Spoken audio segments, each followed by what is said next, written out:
Ki te ruku hohonu ki te kaupapa I whakatumatuma ai a Ngāti Whātua o Rākei ki runga I a takaparawha e whātekau tau ki muri nei neke noa atu I te rironga o te whenua ngā take I tū wai I a rātou te puehu. I te whakahe hoki rātou I te tāmitanga o te reo me te ahurea o te iwi. Whātekau tau I muri I hō kei te tū he puna reo ki runga I te wāhi I heke ai te mōtuhi te roimata kia mau ai te whenua te reo me te ahurea.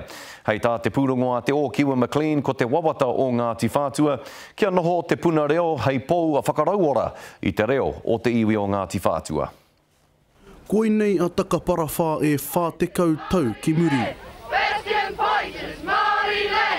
Mohoa nei he wāhi āhuru I ngā tamariki mokopuna.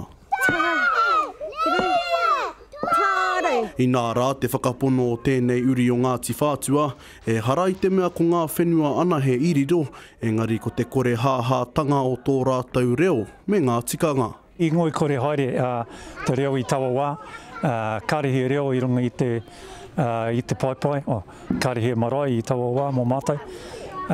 Nō reira, ka ngaro haere ngā tikanga me te reo Māori kei Maunganui o te hapu. I nāia nei e whakaheke tō tāna te iwi ki te whakapaunamu I ngā arero o te hunga e pihi ake ana.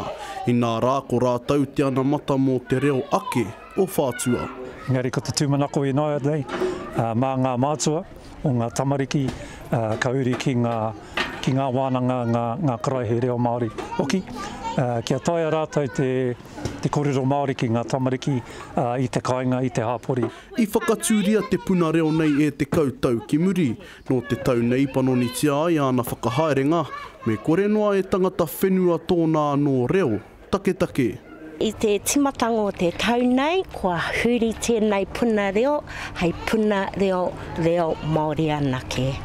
Nā, he huarahi paitera mō mātai, he kaupapa nui mō mātai te whānau.